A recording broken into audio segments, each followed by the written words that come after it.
मई 2011, कोलकाता का writers building. Bengal की तपती गर्मी में हवा के एक झोंके ने सालों से जमी लाल गलियारों की धूल को उड़ा दिया था।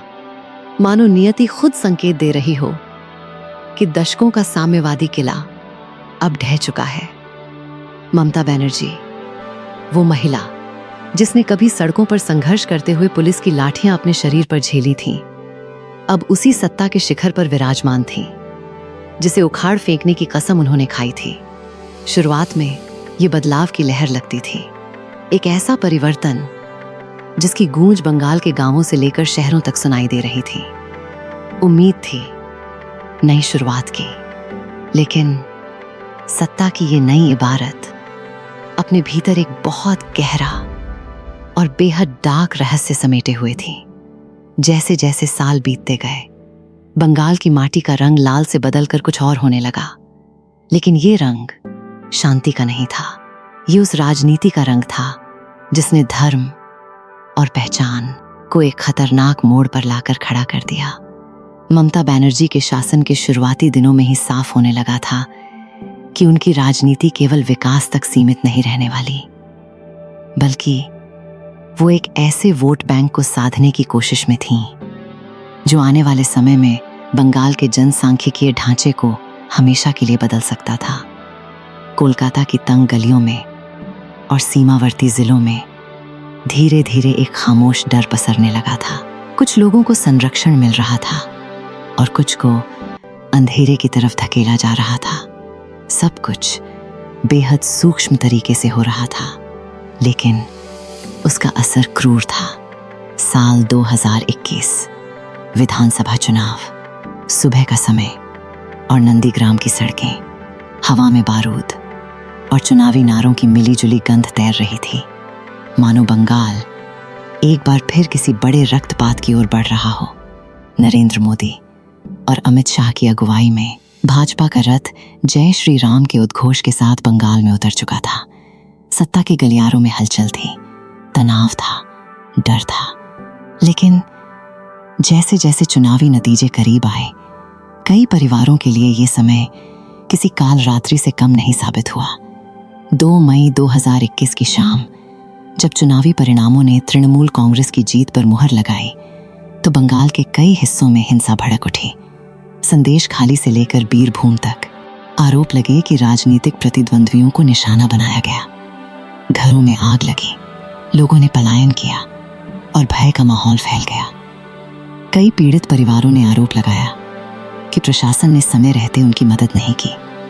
पुलिस थानों के दरवाजे कई लोगों को बंद नजर आए और उनकी चीखें आज भी बंगाल की रात के सन्नाटे में गूंजती महसूस होती हैं। कोलकाता का रहस्य अब कोई ढकी छिपी बात नहीं रह गया था। ये एक ऐसा राजनीतिक कुरुक्षेत्र बन चुका था जहां धर्मनिरपेक्षता और तुष्टीकरण दोनों पर सवाल उठने लगे थे। जब काली घाट में जीत का जश्न मनाया जा रहा था, उसी समय कई परिवार अपनी सुरक्षा को लेकर भयभीत थे। मुख्यधारा मीडिया पर भी आरोप लगे कि उसने इन घटनाओं को उतनी गंभीरता से नहीं दिखाया जितनी अपेक्षा की जा रही थी। इसी बीच भाजपा का उदय बंगाल में केवल एक राजनीतिक विकल्प नहीं रहा, वो उन लोगों की आवाज बन गया जो खुद को उपेक्षित महसूस कर रहे थे। शुभेंदु अधिकारी जैसे नेताओं का पाला बदलना ये संकेत था कि बंगाल के भीतर एक गहरा असंतोष सुलग रहा है। लेकिन इस संघर्ष की सबसे बड़ी कीमत चुकाई आम लोगों ने, उन परिवारों ने जिनके लिए लोकतंत्र का अर्थ सिर्फ एक वोट था और बदले में उन्हें मिला डर, विस्थापन और अनिश्चितता। समय बीतता गया और आरोप बढ़ते गए।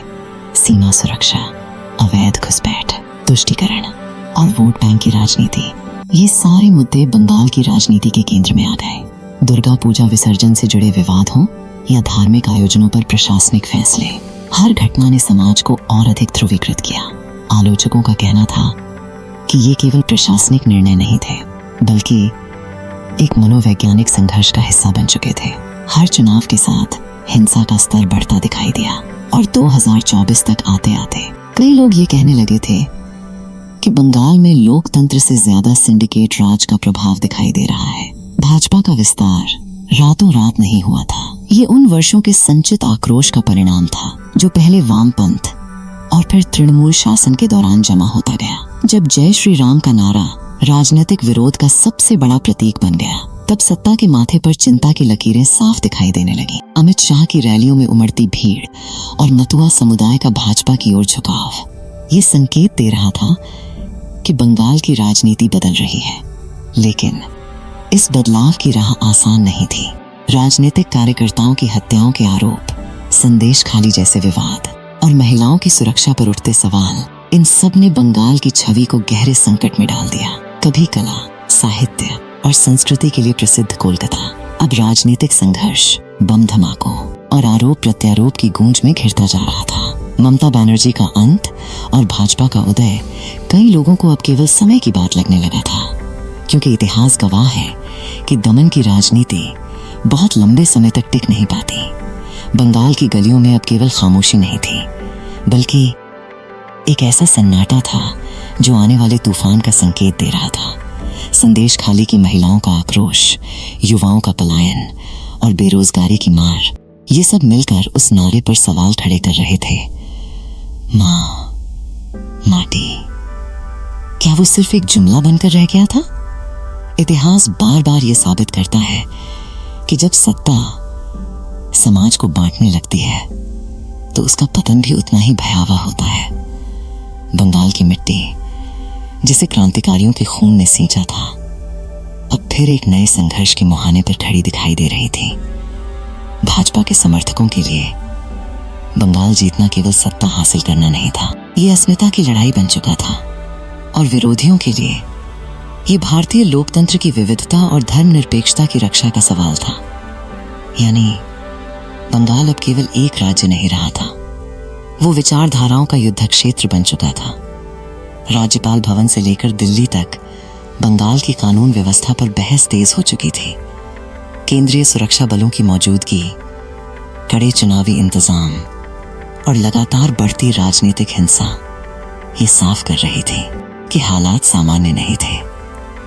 कोलकाता का वो रहस्यमय किला अब दरकता हुआ नजर आने लगा था। भ्रष्टाचार के आरोपों में एक के बाद एक नेताओं की गिरफ्तारी ये संकेत दे रही थी कि सत्ता का सुरक्षा कवच कमजोर पड़ रहा है।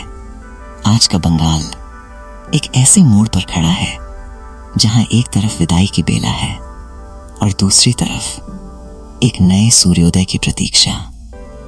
हुगली नदी का बहता पानी मानो गवाह हो कि बंगाल फिर एक बड़े बदलाव की ओर बढ़ रहा है। एक ऐसा बदलाव जो केवल राजनीति नहीं बल्कि पूरे भारत की दिशा तय कर सकता है। और शायद यही इस कहानी का सबसे बड़ा रहस्य है, क्योंकि ये अंत नहीं बल्कि एक नई शुरुआत की आहट है।